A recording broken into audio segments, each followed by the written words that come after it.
Pada suatu hari, terlahirlah seorang anak bangsawan. Ia dikenal dengan nama Dewa Kematian. Kita sebut saja sebagai si monster. Ia hidup dan tumbuh sendirian di hutan. Monster ini adalah seorang anak bangsawan yang terlahir dari Raja Kronos yang pada masa itu kerajaannya sedang dalam kejayaan. Orang tuanya tidak mau memiliki anak yang mengerikan yang dapat menghancurkan kerajaannya. Maka dari itu, anak ini dibuang dan ditelantarkan di hutan. Dari lahir, ia sudah dipakaikan topeng tengkorak oleh orang tuanya, yang bertujuan untuk tidak menunjukkan wajahnya agar tidak diketahui identitasnya. Hari demi hari, pagi berganti malam, malam berganti pagi. Monster itu tumbuh dengan baik. Saat ia belum menyadari bahwa ia mempunyai kekuatan yang sangat mengerikan. Dan para makhluk penghuni hutan pun belum menyadari bahwa makhluk ini yaitu monster sangat berbahaya. Pada saat menjelang malam, monster ini sedang berjalan-jalan di sekitar hutan. Tak lama kemudian, ketika di perjalanan, ia bertemu dengan seekor duba. Duba adalah seekor hewan kecil yang manis. Ia hewan yang senang menolong si monster. Ia seperti butuh pertolongan. Lalu monster ini menghampiri si duba itu. Ketika ia ingin menolong duba tersebut untuk dibantu, si monster itu menyentuh si duba. Tiba-tiba duba tersebut lemas dan tak berdaya.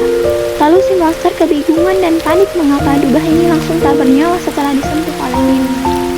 Monster ini menangis dan pergi meninggalkan tempat itu. Ia kembali ke kediamannya yaitu gua. Di dalam gua tersebut, si monster ini berpikir dan merenung. Mengapa pada saat ia menyentuh duba yang merupakan temannya dapat membunuhnya? Monster ini berkelahi dengan pikirannya sendiri. Monster ini merasa bersalah dan mencari tahu apa yang sedang terjadi pada dirinya. Bahkan harinya, monster ini meneliti dirinya sendiri. Ia mencoba menyentuh bunga-bunga yang sedang bermekaran. Pada saat itu, ia menyentuh bunga-bunga tersebut. Bunga itu lalu mati. Monster ini semakin penasaran. Apa yang telah kulakukan? Apakah aku adalah makhluk terkutuk? Ucap si monster itu. Ada pohon besar dan tua berbicara. Iya, kamu adalah makhluk terkutuk. Siapa itu? Tanya si monster. Pohon tersebut berbicara. Aku adalah pohon yang berbicara berada di sisi kananmu. Monster ini menoleh ke arah kanan, lalu monster itu bertanya, siapa kamu? Dan kenapa pohon bisa berbicara? Pohon tersebut kembali berbicara. Aku adalah pohon berinji. Aku sudah hidup 3 abad dan aku adalah penjaga hutan ini. Aku membenci manusia yang merusak keindahan alam. Dan kamu adalah makhluk terkutuk. Aku sudah mengawasimu bertahun-tahun. Mengapa aku bisa menjadi makhluk terkutuk? Tanya si monster itu. Itu semua atas kesalahan besar dari orang tuamu. Timpal si pohon. Apa yang orang tuaku perbuat sehingga membuat kesalahan besar? Ujar si monster.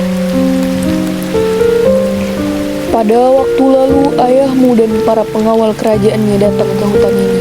Mereka mencari daun ajaib yaitu daun Madalasari untuk diminum ibumu ketika sedang mengandung kamu agar ibumu sembuh dari penyakitnya yang parah. Ayahmu menggunakan segala cara untuk menyembuhkan ibumu demi anak yang ada di kandungannya. Yang ayahmu pikir kamu dapat meneruskan tahtanya. Daun itu adalah sebagian jiwa dari tubuhku. Dahulu aku adalah pohon besar abadi yang kokoh dan sakti. Tapi sebagian jiwaku yaitu daun Madalasari diambil paksa oleh orang tuamu. Selain mengambil paksa daun itu, orang tuamu juga merusak banyak tumbuhan-tumbuhan. Orang tuamu sangat lancang, sudah merusak tumbuhan di hutan ini. Aku mengutuk kerajaan itu dengan mengutuk anak laki-laki yang dikandung ibumu saat itu, yaitu kamu. Setelah kesaktianku hilang dan lama-kelamaan aku menjadi pohon besar dan tua. Aku sudah tidak bisa menjaga sepenuhnya hutan ini. Kesengsaraan yang aku alami sangat pedih dengan beriringnya waktu yang lama.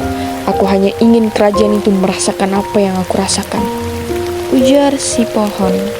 Tolong kembalikan aku seperti semula. Ujar si monster tersebut. Hanya ada satu cara agar kutukan itu menghilang. Ucap si pohon gerinji. Bagaimana caranya? Tanya si monster. Kamu harus menggantikanku untuk menjaga dan melindungi hutan ini. Jawab si pohon gerinji. Baiklah, aku setuju. Ucap si monster tersebut. Waktu berlalu dan tahun silih berganti. Si monster ini menjumpai lagi si pohon gerinji dan berkata, "Aku sudah melakukan tugasku. Apakah aku sudah bisa berubah menjadi manusia pada umumnya?" Tanya si monster tersebut. Aku tidak bisa merubahmu menjadi manusia seperti semula. Hanya saja akan kuubah dengan memberi kekuatan yang baik. Jawab si pohon gerinji. "Mengapa demikian? Kau sudah bilang jika aku sudah menjaga dan melindungi hutan ini, maka aku akan sembuh dari kutukan itu." Jawab si monster dengan kesal. Iya, benar.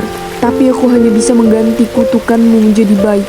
Aku akan mengubah kutukanmu menjadi kekuatan seperti setiap kau menyentuh tumbuhan yang layu akan menjadi segar. Dan makhluk hidup yang sedang sakit akan sembuh dalam waktu sekejap. Hanya itu yang bisa kulakukan jika kau setuju. Akan kuubah kau sekarang. Tanya si pohon gerinji.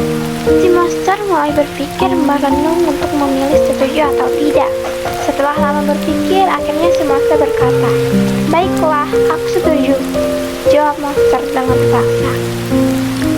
Jika kau setuju, berdiri di hadapanku dan tutup matamu. Ucap si pohon gerinji.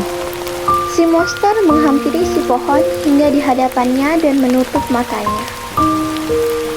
Sering, wus, wus, wus, wus, wus, wus, wus, wus.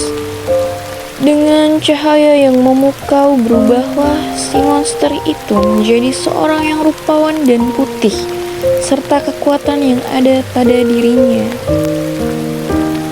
Kau telah berubah, namamu adalah Kuruku. Kekuatanmu mampu membantu makhluk di hutan ini. Kau pergunakanlah dengan baik kekuatan itu. Ucap si pohon gerinji. "Baiklah, tapi apakah aku akan selamanya mempunyai kekuatan ini?" Tanya si Kuruku. Iya, abadi kekuatanmu, tetapi kau tidak boleh keluar dari hutan ini sesukamu. Jawab si pohon gerinji. "Waktu apa yang kau ucapkan itu?" Tanya si Kuruku. Kau hanya boleh keluar dari hutan ini pada awal bulan purnama, hingga kau harus kembali pada akhir bulan purnama. Jika kau melewatkan waktu yang sudah kuucapkan, maka akan berakibat pada kerajaanmu dan rakyatmu menjadi hancur. Ucap si pohon gerinji. "Baiklah, akan kutaati peraturan yang kau ucapkan itu." Jawab si Kuruku. Kita sudah membuat perjanjian, dan semoga kau tak mengingkarinya. Ucap si pohon gerinji. "Terima kasih, Gerinji. Aku akan menemuimu lagi di lain waktu." Si Kuruku pun pergi meninggalkan si pohon gerinji. Kuruku hidup tenang di hutan dan para makhluk di hutan itu sangat menyukai Kuruku. Dan cerita pun berakhir.